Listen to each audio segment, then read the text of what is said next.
Hi friends, welcome back to our channel. ನಾನು ನಿಮ್ಮ ಅಶ್ವಿನಿ. ಎಲ್ಲರೂ ಹೇಗಿದ್ರೆ ನಾನಂತರೂ ತುಂಬ ಚೆನ್ನಾಗಿದ್ದೀನಿ. ಹಾಗೆ ನೀವು ಕೂಡ ತುಂಬ ಚೆನ್ನಾಗಿದ್ರೆ ಅಂತ ಅನ್ಕೋತಾ ಇದ್ದೀನಿ. ಇವತ್ತನೇ ವ್ಲಾಗ್ನ ಸ್ಟಾರ್ಟ್ ಮಾಡಿದೆ. ಈ ವ್ಲಾಗ್ ಬಂದು ಇವತ್ತಿನ ವ್ಲಾಗೆ, ಓಕೆನಾ. ಇದು ಗುರುವಾರದ ವ್ಲಾಗು. ಇವತ್ತು ಬೆಳಗ್ಗೆನೇ ಬೇಗ ಸ್ನಾನ, ಪೂಜೆ, ಮನೆಗಿರೋ ಕೆಲಸ ಎಲ್ಲ ಪ್ರತಿಯೊಂದು ಕೂಡ ಮುಗಿಸ್ಕೊಂಡು ಇವತ್ತು ನಾವು ರಾಯರ ಮಠಕ್ಕೆ ಹೋಗ್ತಾ ಇದ್ವಿ. ನಾನು ಮತ್ತು ಅಮ್ಮ. ಮಕ್ಕಳು ಇಬ್ಬರು ಕೂಡ ಸ್ಕೂಲಿಗೆ ಹೋಗಿದ್ದಾರೆ, ಹಾಗೆ ನಮ್ಮ ಮನೆಯವರು ಕೆಲ್ಸಕ್ಕೆ ಹೋಗಿದ್ದಾರೆ. ಹಾಗಾಗಿ ನಾವಿಬ್ಬರೇ ಇವತ್ತು ದೇವಸ್ಥಾನಕ್ಕೆ ಬಂದಿದ್ದೀವಿ. ಫಸ್ಟ್ ನಮ್ಮ ಒಂದು ಇಯರ್ ಸ್ಟಾರ್ಟ್ ಆಗಿದೆ ಗುರುರಾಯರ ಒಂದು ದಿನದಿಂದ. ಅಂದರೆ ಗುರುವಾರ ದಿನ ಹೊಸ ವರ್ಷ ಅನ್ನೋದು ಸ್ಟಾರ್ಟ್ ಆಯಿತು. ಅವತ್ತು ಬರೋಣ ಅಂತ ಅಂದ್ಕೊಂಡೆ, ಬಟ್ ಬರೋದಕ್ಕಾಗಲಿಲ್ಲ. ಹಾಗಾಗಿ ಇವತ್ತು ರಾಯರ ದರ್ಶನ ಮಾಡ್ಕೊಂಬರೋಣ ಅಂತ ಹೇಳಿ ಇವತ್ತು ಬರ್ತಾಯಿದ್ದೀನಿ. ತುಂಬ ಒಂಥರ ಪಾಸಿಟಿವ್ ಎನರ್ಜಿ ಬರುತ್ತೆ ಇಲ್ಲಿ ಬಂದಾಗೆಲ್ಲ. ಹಾಗೆ ರಾಯರನ್ನು ನಂಬಿದವ್ರಿಗೆ ಯಾವತ್ತೂ ಕೂಡ ರಾಯರು ಕೈ ಬಿಟ್ಟಿಲ್ಲ. ಯಾವುದೋ ಒಂದು ಮಾರ್ಗದಿಂದ, ಯಾವುದೋ ಒಂದು ರೀತಿಯಲ್ಲಾಗಲಿ ನಮಗೇನೇ ಒಂದು ತೊಂದರೆ ಇದ್ರೂ ಅದಕ್ಕೊಂದು ಪರಿಹಾರ ಅನ್ನೋದು ರಾಯರು ಕೊಟ್ಟೇ ಕೊಡ್ತಾರೆ. ಅದು ನಾನು ತುಂಬ ಸಲ ಅದನ್ನು ಅನುಭವ ಮಾಡ್ಕೊಂಡಿದ್ದೀನಿ. ಹಾಗಾಗಿ ಇವತ್ತು ರಾಯರನ್ನ ದರ್ಶನ ಮಾಡ್ಕೊಳಕ್ಕೆ ಬಂದೆ. ರಾಯರ ದರ್ಶನ ಮುಗಿಸ್ಕೊಂಡು ಅಲ್ಲೇ ಇದ್ದಂಥ ಒಂದು ಹರಳಿ ಕಟ್ಟೆ ಇದೆ, ತುಂಬ ದೊಡ್ಡದು. ಇಲ್ಲಿಗೆ ಬಂದುಬಿಟ್ಟು ಇಲ್ಲೂ ಕೂಡ ಪ್ರದಕ್ಷಿಣೆನ ಹಾಕಿ ನಮಸ್ಕಾರ ಮಾಡ್ಕೊಂಡ್ವಿ, ನಾನು ಮತ್ತು ಅಮ್ಮ. ಇಲ್ಲಿ ತುಂಬ ನಾಗರಕಲ್ಲುಗಳೆಲ್ಲ ಇಕ್ಕಿದ್ದಾರೆ, ಮತ್ತು ಅಲ್ಲಿ ದೀಪಗಳನ್ನೆಲ್ಲ ಇಟ್ಬಿಟ್ಟು ಪೂಜೆನ ಮಾಡಿದ್ದಾರೆ. ಗುರುವಾರ ಬಂದ್ರೇ ಒಂದು ರೀತಿ ತುಂಬ ಜನ ಇರ್ತಾರೆ. ಗಜಿಬಿಜಿ ಗಜಿಬಿಜಿ ಅಂತ ಅನ್ನಿಸ್ತಾ ಇರುತ್ತೆ. ಅಷ್ಟು ಜನ ಎಲ್ಲೆಲ್ಲಿಂದನೂ ಕೂಡ ಬರ್ತಾರೆ ರಾಯರ ದರ್ಶನ ಮಾಡ್ಕೊಳಕ್ಕೆ. ತುಂಬ ಖುಷಿಯಾಗುತ್ತೆ ದೇವಸ್ಥಾನಕ್ಕೆಲ್ಲ ಬಂದಾಗ. ಹಾಗೆ ರಾಯರ ಸನ್ನಿಧಾನಕ್ಕೆ ಹೋಗಬೇಕಂತನೂ ಕೂಡ ಇದೆ. ನೋಡೋಣ ರಾಯರು ಯಾವಾಗ ಅವರು ಒಂದು ಸನ್ನಿಧಾನ ಮಂತ್ರಾಲಯಕ್ಕೆ ಕರೆಸ್ಕೊಡ್ತಾರೆ ಅಂತ. ಸೊ ಆವಾಗ ಹೋಗೋದು. ಯಾವುದೇ ಒಂದು ವಿಷಯ ಆಗಿರ್ಬೋದು, ಅಥವಾ ನಾವು ಏನೇ ಮಾಡಬೇಕಂತಂದ್ರೂ ಕೂಡ ದೇವರ ಅನುಗ್ರಹ ಬೇಕು. ಆ ಟೈಮ್ ಬರಬೇಕು. ನಾವು ಅಂದ್ಕೊಂಡ ತಕ್ಷಣ ಯಾವುದೂ ಕೂಡ ಆಗಲ್ಲ. ಹಾಗಾಗಿ ನಾನು ಕೂಡ ವೆಯ್ಟ್ ಮಾಡ್ತಾ ಇದ್ದೀನಿ, ನೋಡೋಣ ರಾಯರು ಯಾವಾಗ ನಮಗೆ ಆ ಒಂದು ಟೈಮ್ನ ಕೊಡ್ತಾರೋ ಅಂತ ಹೇಳಿ. ಸೊ ಅಲ್ಲಿಗೆ ಹೋಗೋದೇ ಒಂದು ಪುಣ್ಯ. ರಾಯರನ್ನ ದರ್ಶನ ಮಾಡೋದು ಇನ್ನೂ ದೊಡ್ಡ ಪುಣ್ಯ ಅಂತ ಹೇಳ್ಬೋದು. ಮತ್ತು ಇಲ್ಲಿ ರಾಯರ ಫೋಟೋ ಹಾಕಿದ್ದಾರೆ. ಇದು ಬಂದು ದೇವಸ್ಥಾನದ ಹತ್ರನೇ ಇತ್ತು. ಇವಾಗ ಹರಳಿಕಟ್ಟೆ ಎದುರುಗಡೆ ಹಾಕಿದ್ದಾರೆ. ಎಲ್ಲರೂ ಇಲ್ಲಿ ನಮಸ್ಕಾರ ಮಾಡ್ಕೊಂಡು ಹೋಗ್ತಾರೆ. ಆ ಒಂದು ಪಾದನ ಜಸ್ಟ್ ಟಚ್ ಮಾಡಿದರೆ ಸಾಕು, ಒಂಥರ ಫೀಲ್ ಆಗುತ್ತೆ. ನಾವು ನಿಜವಾಗ್ಲೂ ರಾಯರ ಪಾದಕ್ಕೆ ನಮಸ್ಕಾರ ಮಾಡ್ತಾಯಿದ್ದೀವಿ ಅನ್ನೋ, ಟಚ್ ಮಾಡಿ ಅನ್ನೋ ಥರನೇ ಫೀಲ್ ಆಗುತ್ತೆ. ಆ ಥರ ಇದೆ ಅದು. ಫೋಟೋ ಆದ್ರೂ ಒಂದು ರೀತಿ ಸ್ಟ್ಯಾಚು ರೀತಿಲಿದೆ. ಒಂಥರ ತುಂಬ ಗುಡ್ ವೈಬ್ಸ್ ಫೀಲ್ ಆಗುತ್ತೆ. ಆಮೇಲೆ ಇಲ್ಲಿ ಒಂದು ಸ್ವಲ್ಪ ಹೊತ್ತು ಕೂತ್ಕೊಂಡು ಒಂದು ಸ್ವಲ್ಪ ಹರಕೆ ಇತ್ತು, ಅದನ್ನು ತೀರಿಸ್ಬಿಟ್ಟು ನಾನು ಮತ್ತು ಅಮ್ಮ ಇಬ್ಬರು ಕೂಡ ಕೂತ್ಕೊಂಡಿದ್ದೀವಿ. ಸೊ ಇಲ್ಲಿ ಕೂತ್ಕೊಂಡು ಒಂದು ಸ್ವಲ್ಪ ಹೊತ್ತು ರಾಯರ ಧ್ಯಾನ ಮಾಡಿ, ಇಲ್ಲಿ ಬಂದಿರೋ ಪ್ರತಿಯೊಬ್ಬರು ಒಂದೊಂದು ಸೇವೆನ ಮಾಡ್ತಾಯಿದ್ದಾರೆ. ಹೆಜ್ಜೆ ಸೇವೆ ಮಾಡ್ತಾಯಿದ್ದಾರೆ, ಮತ್ತು ಆರತಿ ಎಲ್ಲ ಮಾಡ್ತಾಯಿದ್ದಾರೆ. ಅವ್ರವ್ರಿಗೆ ಅನುಕೂಲವಾಗಿ ಏನೇನು ಮಾಡಬೇಕಂತ ಅನಿಸುತ್ತೋ ಎಲ್ಲ ಕೂಡ ಮಾಡ್ತಾಯಿದ್ದಾರೆ. ಅಂದರೆ ರಾಯರು ಅವ್ರು ಅಂದರೆ ಯಾವುದೇ ಒಂದು ಕೆಲಸ ಆಗಬೇಕಂದ್ರೆ ರಾಯರು ಒಂದು ಅನುಗ್ರಹ ಇರಬೇಕಲ್ವ. ಸೊ ಅವರು ಅನುಗ್ರಹ ಮಾಡಿದಂಥ ಪ್ರತಿಯೊಂದು ಕೆಲಸನೂ ಕೂಡ ಮಾಡ್ತಾಯಿದ್ದಾರೆ. ಇದನ್ನೆಲ್ಲ ಮುಗಿಸ್ಕೊಂಡು ನಾವು ಮತ್ತೆ ಮನೆಗೆ ಬಂದು ಸಾಂಬಾರು ಮಾಡೋದಕ್ಕೆ ಇಟ್ಟಿದ್ದೆ ದೇವಸ್ಥಾನಕ್ಕೆ ಹೋಗೋಕ್ಕೂ ಮುಂಚೆನೇ. ಇವಾಗ ಅದನ್ನು ವಿಸಿಲೆಲ್ಲ ತೆಗೆದ್ಬಿಟ್ಟು ಬೇಳೆ ಸೊಪ್ಪು ಹಾಕಿ ವಿಸಿಲ್ ಕೂಗಿಸಿಟ್ಟಿದ್ದೆ. ಇವಾಗ ಇದನ್ನು ಮಸ್ದು ಒಗ್ಗರಣೆ ಕೊಡಬೇಕು. ಯಾಕಂತಂದರೆ ಮಧ್ಯಾಹ್ನಕ್ಕೆ ನಮ್ಮ ಮನೆಯವರು ಊಟಕ್ಕೆ ಬರ್ತಾರೆ.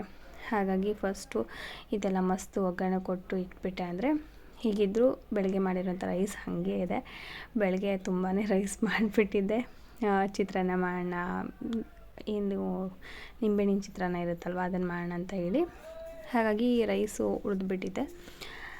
ಮತ್ತು ಇನ್ನೇನು ಸಾಂಬಾರು ಒಂದು ಮಾಡಿದರೆ ಮುಗ್ದೋಯ್ತು ಕತೆ. ಅಡುಗೆ ಕೆಲಸ ಎಲ್ಲ ಮುಗ್ದಂಗೆ. ಹಾಗೆ ಇವತ್ತು ಸ್ವಲ್ಪ ಕೆಲಸಗಳು, ಹೊರಗಡೆ ಹೋಗೋದು ಅವೆಲ್ಲ ಇದ್ದವು. ಅದಕ್ಕೋಸ್ಕರನೇ ಫಸ್ಟ್ ಬೇಗನೆ ಅಡುಗೆ ಕೆಲಸನ ಮುಗಿಸ್ಕೊಂಡ್ರೆ ಆಯ್ತು ಅಂತ ಹೇಳಿ ಅಡುಗೆ ಕೆಲಸನ ಸ್ಟಾರ್ಟ್ ಮಾಡಿಕೊಂಡೆ. ಇದು ಒಂದೇ ಕೆಲಸ, ಇನ್ನೂ ಏನು ದೊಡ್ಡ ಕೆಲಸ ಅಂತಂದು ಏನಿಲ್ಲ. ಅಡುಗೆದು ಸಾಂಬಾರನ್ನು ಮಾಡಿದೆ ಅಂದರೆ ಮುಗ್ದೋಯ್ತು. ಆಮೇಲೆ ಸ್ವಲ್ಪ ಹೊರಗಡೆ ಹೋಗೋದಿದೆ ಅಂತ ಹೇಳಿದ್ನಲ್ವ, ಸೊ ಹೋಗಿ ಬರಬೇಕಷ್ಟೇ.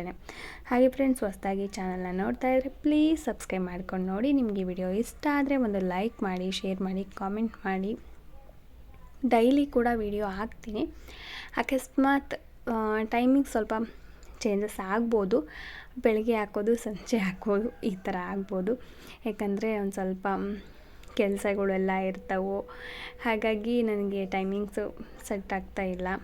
ಅದಕ್ಕೋಸ್ಕರ ಡೈಲಿ ವಿಡಿಯೋ ಅಪ್ಲೋಡ್ ಮಾಡೋಣ ಅಂತ ಇದ್ದೀನಿ. ಹಾಗಾಗಿ ಬೆಳಗ್ಗೆ ಇಲ್ಲಾಂದರೆ ಸಂಜೆ ಇವೆರಡು ಟೈಮಲ್ಲಿ ನಾನು ವಿಡಿಯೋನ ಅಪ್ಲೋಡ್ ಮಾಡ್ತೀನಿ. ದಯವಿಟ್ಟು ಸಪೋರ್ಟ್ ಮಾಡಿ. ಇಷ್ಟು ವರ್ಷ ನನಗೆ ಹೇಗೆ ಸಪೋರ್ಟ್ ಮಾಡಿದ್ರು ಅದೇ ರೀತಿ ಸಪೋರ್ಟ್ ಮಾಡಿ ಅಂತ ಕೇಳ್ಕೊತೀನಿ. ನಿಮ್ಮ ಸಪೋರ್ಟ್ ಇಲ್ಲಾಂದರೆ ಏನೂ ಸಾಧ್ಯ ಇಲ್ಲ ನನ್ನ ಕೈಯಿಂದ. ನಿಮ್ಮ ಸಪೋರ್ಟ್ ಇದ್ದಿದ್ದಕ್ಕೆ ನನಗೆ ಈ ಥರ ಸಬ್ಸ್ಕ್ರೈಬರ್ಸ್ ಆಗಿರ್ಬೋದು, ಅಥವಾ ಇದರಲ್ಲಿ ಅಲ್ಪ ಸ್ವಲ್ಪ ನಾನು ಅರ್ನಿಂಗ್ಸ್ ಮಾಡ್ತಾಯಿದ್ದೀನಿ ಅಂದರೆ ಅದು ನಿಮ್ಮಿಂದನೇ.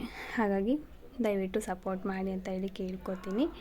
ಹಾಗೆ ಮನಿ ಸೇವಿಂಗ್ ವೀಡಿಯೋಸ್ನ ತುಂಬ ಜನ ಇಷ್ಟಪಟ್ಟು ನೋಡಿ ಕಾಮೆಂಟ್ಸ್ ಎಲ್ಲ ಮಾಡ್ತಾಯಿದ್ದೀರ. ಎಲ್ರಿಗೂ ಕೂಡ ತುಂಬ ಥ್ಯಾಂಕ್ಸ್.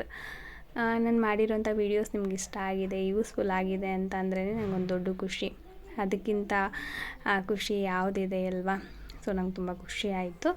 ಇವಾಗ ಸಾಂಬಾರಿಗೆ ಒಗ್ಗರಣೆ ಕೊಡಬೇಕು, ಮತ್ತು ವಿಡಿಯೋಕ್ಕೆ ಟ್ರೈಪೋಡನ್ನ ಸೆಟ್ ಮಾಡ್ಕೊಳ್ತಾ ಇದ್ದೀನಿ.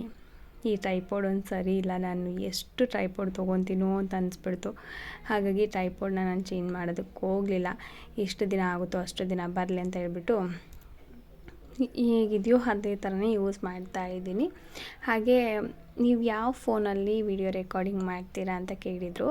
ಇವಾಗ ಪ್ರೆಸೆಂಟ್ ನಾನು ವಿಡಿಯೋ ರೆಕಾರ್ಡಿಂಗ್ ಮಾಡಿರೋದು ರೆಡ್ಮಿ Note 10 Pro ಅಂತ ಬರುತ್ತಲ್ವ, ಅದು ನಾನು ರೆಕಾರ್ಡಿಂಗ್ ಮಾಡ್ತಾ ಇರೋಂಥ ಫೋನು.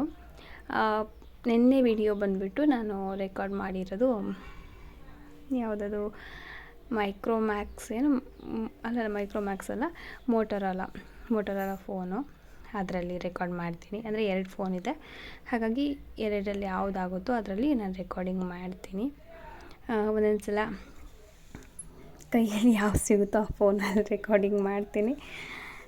ಅದು ಇದು ಅಂತಂದೇನಿಲ್ಲ, ಸ್ವಲ್ಪ ಫೋನು ಪ್ರಾಬ್ಲಮ್ ಇತ್ತಲ್ವ, ಹಾಗಾಗಿ ಒಂದೊಂದು ಸಲ ಅದರಲ್ಲಿ ಮಾಡ್ತೀನಿ, ಒಂದು ಸಲ ಈ ಫೋನಲ್ಲಿ ರೆಕಾರ್ಡಿಂಗ್ ಮಾಡ್ತೀನಿ. ಮತ್ತು ಯಾವ ಆ್ಯಪ್ ಯೂಸ್ ಮಾಡ್ತೀರಂತ ತುಂಬ ಜನ ಕೇಳ್ತಾ ಇದ್ದೀರಾ. ನಾವು ಇನ್ಶಾರ್ಟ್ ಆ್ಯಪ್ ಬಿಟ್ಟರೆ ಬೇರೆ ಯಾವ ಆ್ಯಪು ಯೂಸ್ ಮಾಡೋದಕ್ಕೆ ನನಗೆ ನಿಜವಾಗ್ಲೂ ಬರೋಲ್ಲ. ಇನ್ಶಾರ್ಟ್ ಆ್ಯಪು ತುಂಬ ಈಸಿಯಾಗಿ ಎಡಿಟಿಂಗ್ ಎಲ್ಲ ಮಾಡ್ಕೋಬೋದು, ಹಾಗಾಗಿ ನಾನು ಇನ್ಶಾರ್ಟ್ ಆ್ಯಪ್ ಮಾತ್ರ ಯೂಸ್ ಮಾಡ್ತೀನಿ. ಅದನ್ನು ಬಿಟ್ಟರೆ ಬೇರೆ ಯಾವ ಆ್ಯಪು ಕೂಡ ನನಗೆ ಯೂಸ್ ಮಾಡೋದಕ್ಕೆ ಬರೋಲ್ಲ, ಹಾಗಾಗಿ ಯೂಸ್ ಮಾಡಲ್ಲ. ಓಕೆನಾ? ಕೆಲವೊಬ್ಬರಿಗೆ ಕಂಫರ್ಟ್ ಇರುತ್ತೆ, ಕೈನ್ ಮಾಸ್ಟ್ರು ಅದೆಲ್ಲ. ನನಗದು ಕಂಫರ್ಟ್ ಅಂತ ಅನ್ನಿಸ್ಲಿಲ್ಲ, ತುಂಬ ಟ್ರೈ ಮಾಡಿದೆ, ಹಾಗಾಗಿ ಬೇಡ ಅಂತ ಅದನ್ನು ಬಿಟ್ಟು ಇದನ್ನು ಮಾತ್ರ ಯೂಸ್ ಮಾಡ್ತಾಯಿದ್ದೀನಿ. ಮತ್ತು ನಿಮಗೇನಾದರೂ ಡೌಟ್ಸ್ ಇತ್ತು ಅಂದರೂ ಕೂಡ ಕೇಳ್ಬೋದು. ಆದಷ್ಟು ಎಲ್ಲ ಕಾಮೆಂಟ್ಸ್ಗೂ ಕೂಡ ರಿಪ್ಲೈ ಮಾಡೋದಕ್ಕೆ ಟ್ರೈ ಮಾಡ್ತೀನಿ. ಓಕೆನಾ? ಈ ಒಂದು ಟೈಮಿಂಗ್ನ ದಯವಿಟ್ಟು ಅಡ್ಜಸ್ಟ್ ಮಾಡಿಕೊಡಿ, ಯಾಕಂದರೆ ನಿಮ್ಮ ಸಪೋರ್ಟ್ ಬೇಕೇ ಬೇಕು ಈ ಒಂದು ವಿಷಯಕ್ಕೆ. ನನಗೆ ಏನು ಅರ್ನಿಂಗ್ಸ್ ಅನ್ನೋದಿಲ್ಲ, ಇದು ಒಂದು ಬಿಟ್ಟರೆ. ಹಾಗಾಗಿ ಇದಕ್ಕೆ ಸಪೋರ್ಟ್ ಮಾಡ್ತೀರಾ ಅಂತ ಅಂದ್ಕೊಂಡಿದ್ದೀನಿ. ನನಗೆ ಎಕ್ಸ್ಪೆಕ್ಟೇಷನ್ನೇ ಇರಲಿಲ್ಲ ಇಷ್ಟೊಂದೆಲ್ಲ ಸಪೋರ್ಟ್ ಮಾಡ್ತೀರಾ ಅಂತ. ಯಾಕಂದರೆ ನಾನು ಯೂಟ್ಯೂಬ್ ಸ್ಟಾರ್ಟ್ ಮಾಡಿದ್ದೆ ಆ ಥರ. ಆ ಒಂದು ಟೈಮು, ಅದೊಂದು ಜರ್ನಿ ಹೆಂಗಿತ್ತು ಅಂದರೆ ತುಂಬಾ ಕಷ್ಟ. ಒಂದು ವಿಡಿಯೋ ಅಪ್ಲೋಡ್ ಮಾಡಬೇಕಂದ್ರೂ ಕೂಡ ಮನೆಯಿಂದ ತುಂಬ ದೂರ ಹೋಗಿಬಿಟ್ಟು ಅಲ್ಲಿ ಕೂತ್ಕೊಂಡು ವಿಡಿಯೋ ಅಪ್ಲೋಡ್ ಮಾಡ್ತಾಯಿದ್ದೆ, ಮನೆ ಕೆಲಸ ಎಲ್ಲ ಮುಗಿಸ್ಕೊಂಡು. ಸೊ ತುಂಬ ಕಷ್ಟ ಆಗ್ತಾಯಿತ್ತು. ಬಟ್ ಇವಾಗ ಸಿಚುವೇಶನ್ ಸ್ವಲ್ಪ ಚೇಂಜ್ ಆಗಿದೆ, ಮನೆಯಲ್ಲೇ ವಿಡಿಯೋ ಅಪ್ಲೋಡ್ ಮಾಡ್ಬೋದು. ನೆಟ್ವರ್ಕ್ ಕೂಡ ಇವಾಗ ಸಿಗ್ತಾ ಇದೆ. ಆ ಟೈಮಲ್ಲಿ ನೆಟ್ವರ್ಕ್ ಅನ್ನೋದು ತುಂಬ ಇಶ್ಯೂ ಇತ್ತು, ಹಾಗಾಗಿ ತುಂಬ ದೂರ ಹೋಗಿ ಅಲ್ಲಿ ಕೂತ್ಕೊಂಡು ರೆಕಾರ್ಡಿಂಗ್ ಎಲ್ಲ ರೆಕಾರ್ಡಿಂಗ್ ಅಲ್ಲ, ವಿಡಿಯೋ ಅಪ್ಲೋಡಿಂಗ್ ಎಲ್ಲ ಮಾಡ್ತಾಯಿದ್ದೆ. ಸೊ ಆವಾಗಿಂದನೂ ಕೂಡ ಇಲ್ಲಿವರೆಗೂ ತುಂಬ ಜನ ಸಪೋರ್ಟ್ ಮಾಡ್ತಾಯಿದ್ರು, ತುಂಬ ಚೆನ್ನಾಗಿ ನನಗೆ ಬೆನ್ನೆಲುಬಾಗಿ ನಿಂತ್ಕೊಂಡಿದ್ದೀರ. ದಯವಿಟ್ಟು ಹೀಗೆ ಸಪೋರ್ಟ್ ಮಾಡ್ತಾರೆ ಅಂತ ಕೇಳ್ಕೊತೀನಿ ಅಷ್ಟೇ, ಮತ್ತೇನಿಲ್ಲ. ಪ್ರತಿಯೊಂದು ವಿಷಯಕ್ಕೂ ಸಪೋರ್ಟ್ ಮಾಡಿದ್ದೀರ ನೀವು. ನಾನು ಅತ್ತಾಗಲೂ ಅಥವಾ ನನ್ನ ಅಕ್ಕಾಗಲೂ, ಹಾಗೆ ಒಂದು ಬಿಸ್ನೆಸ್ ಅನ್ನೋದನ್ನ ಸ್ಟಾರ್ಟ್ ಮಾಡಿದಾಗಲೂ ಸಹ, ಹಾಗೆ ಒಂದು ಯೂಟ್ಯೂಬ್ ಸ್ಟಾರ್ಟ್ ಮಾಡಿದಾಗ್ಲೂ ನಮ್ಮವರು ನಮ್ಗೆ ಯಾರೂ ಕೂಡ ಸಪೋರ್ಟ್ ಮಾಡಲ್ಲ. ನಿಜವಾಗ್ಲೂ ನಮ್ಮವರು ಯಾರಲ್ಲ ಅಂತ ಅನ್ಕೋತೀವೋ ಅವರೇ ನಮಗೆ ಸಪೋರ್ಟ್ ಮಾಡೋದು. ಓಕೆನಾ? ಸೊ ಅದು ನಾನು ತುಂಬಾ ತಿಳ್ಕೊಂಡಿದ್ದೀನಿ, ಹಾಗಾಗಿ ಹೇಳ್ತಾ ಇದ್ದೀನಿ. ನಿಮ್ಮ ಸಪೋರ್ಟ್ ಇದೇ ರೀತಿ ಇರಲಿ ಅಂತ ಹೇಳಿ ಯಾವಾಗಲೂ ಕೂಡ ಕೇಳ್ಕೊತೀನಿ. ಈಗ ಸಾಂಬಾರಿಗೆ ಒಗ್ಗರಣೆ ಹಾಕಿದ್ದಾಯಿತು, ಅದನ್ನು ಚೆನ್ನಾಗಿ ಕುದಿಯೋದಕ್ಕೆ ಬಿಟ್ಟು ಒಂದು ಸ್ವಲ್ಪ ಹೊತ್ತು ರೆಸ್ಟ್ ಮಾಡೋಷ್ಟರಲ್ಲಿ ಅದು ಚೆನ್ನಾಗಿ ಕುದಿಯುತ್ತೆ. ಇದು ನನ್ನ ಫ್ರೆಂಡ್ ಮಗಳು ಹಾಗೆ ಭ್ರಮರ ಇಬ್ಬರು ಕೂಡ ಕೂತ್ಕೊಂಡು ಆಟ ಆಡ್ತಾ ಕೂತ್ಕೊಂಡಿದ್ರು. ಆ ವಿಡಿಯೋನ ರೆಕಾರ್ಡಿಂಗ್ ಮಾಡ್ಕೊಂಡಿದ್ದೆ, ಬಟ್ ಅಪ್ಲೋಡ್ ಮಾಡಿರಲಿಲ್ಲ. ಹಾಗಾಗಿ ಈ ವಿಡಿಯೋದಲ್ಲಿ ಅದನ್ನು ಆ್ಯಡ್ ಮಾಡಿದ್ದೀನಿ ಅಷ್ಟೇ. ಗುರುವಾರ ಇಷ್ಟು ಬೇಗ ಬಂದರೆ ಮಕ್ಕಳು ಅಂತ ಅಂದ್ಕೋಬೇಡಿ, ಇದು ಸಂಡೇ ವಿಡಿಯೋ ಅಂತ ಅನಿಸುತ್ತೆ, ಅವತ್ತು ರೆಕಾರ್ಡ್ ಮಾಡಿರೋಂಥ ವಿಡಿಯೋ. ಬಟ್ ಇದರಲ್ಲಿ ಆ್ಯಡ್ ಮಾಡಿಬಿಟ್ಟಿದ್ದೀನಿ, ಯಾರು ಏನು ಅಂದ್ಕೋಬೇಡಿ ಆಯಿತಾ. ಮಕ್ಕಳು ತುಂಬ ಚೆನ್ನಾಗಿ ಕೂತ್ಕೊಂಡು ಆರಾಮಾಗಿ ಆಟ ಆಡ್ತಾಯಿದ್ರು. ಸೊ ಅಷ್ಟೇ ಫ್ರೆಂಡ್ಸ್, ಇವತ್ತಿನ ವಿಡಿಯೋ ನಿಮಗೆ ವಿಡಿಯೋ ಇಷ್ಟ ಲೈಕ್ ಮಾಡಿ.